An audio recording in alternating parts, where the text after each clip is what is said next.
Welcome to This Explainer. Today, we're going to totally unpack the fascinating psychology and the raw math behind true wealth building. We'll be contrasting the ultimate wealth-destroying trap with the absolute life-changing power of having your first $20,000 in savings. Okay, so let's just dive right in with a question you've probably asked yourself while sitting in bumper-to-bumper traffic. Seriously, how are regular, everyday people, we're talking teachers, retail workers, middle managers, affording these massive luxury-priced pickup trucks? I mean, you see them everywhere. These gleaming monsters with chrome trim that honestly cost more than some people's first homes. And the thing is, the folks driving them aren't secretly millionaires. Well, the reality is that the average new car parent has completely exploded.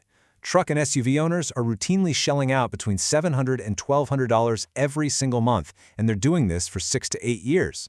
Those are massive mortgage-level numbers. Understanding how people are actually managing this isn't just about satisfying our curiosity, right? It's about protecting yourself from making a pretty devastating financial decision. Which brings us to Section 1, the cost of looking rich. Let's decode the modern auto loan epidemic. To really understand how people afford this stuff, we have to look at the underlying mechanics of the auto industry today, because it's entirely shifted from selling basic transportation to selling an identity. And the trap? It's baked right into the loan structure itself. By extending a loan from a standard 4 years all the way out to 8 years, sure, the monthly payment drops, but the total cost of the vehicle absolutely skyrockets by tens of thousands of dollars. People sit there in the dealership, they see that lower monthly payment, and they're like, hey, I can swing this.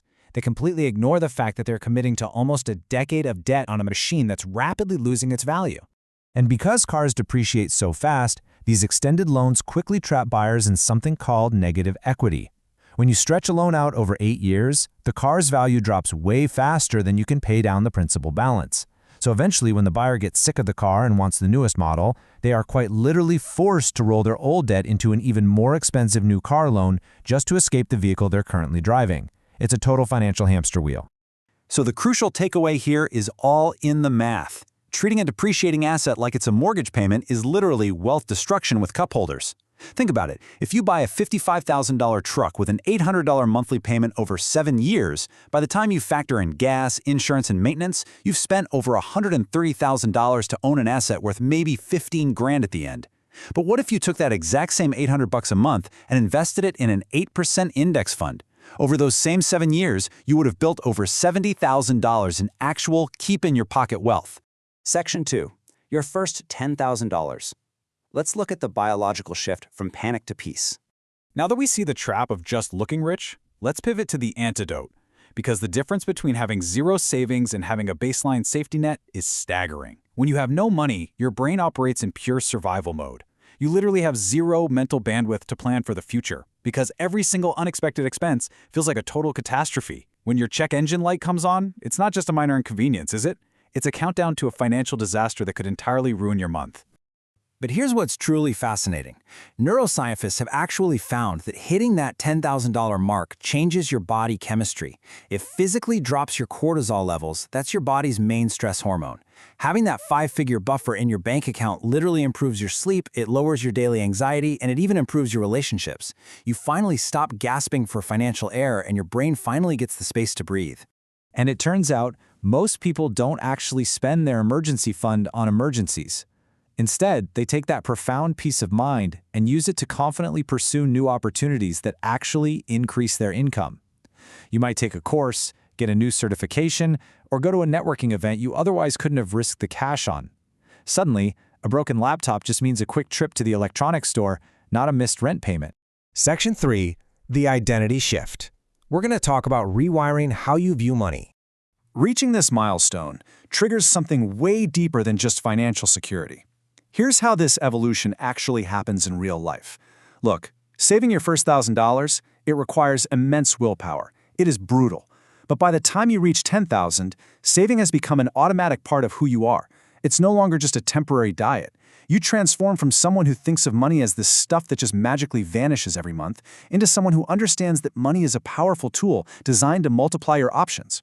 And because you're no longer agonizing over whether you can afford the generic versus the name brand pasta at the grocery store, you instantly cure your decision fatigue. You free up massive mental energy for strategic, life-changing choices. You stop obsessing over whether to spend $3 on a coffee, and instead you start focusing all that brain power on how to negotiate a higher salary or how to optimize your housing costs. Section 4. The $20,000 tipping point.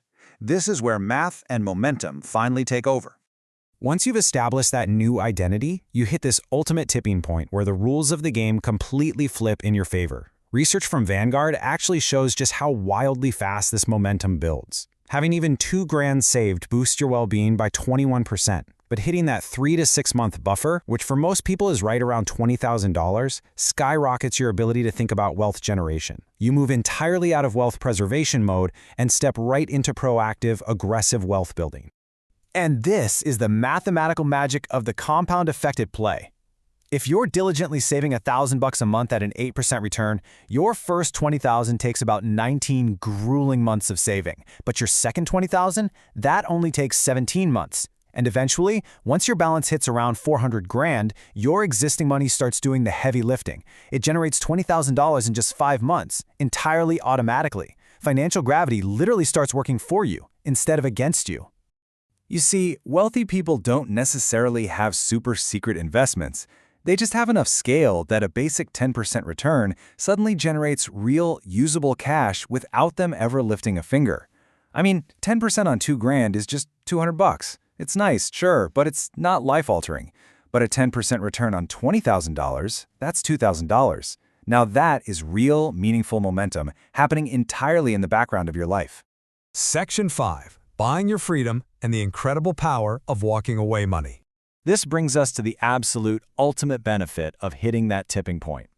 When you have $20,000, you are no longer held captive by a toxic job or a terrible boss. Why? Because you suddenly possess walking away money.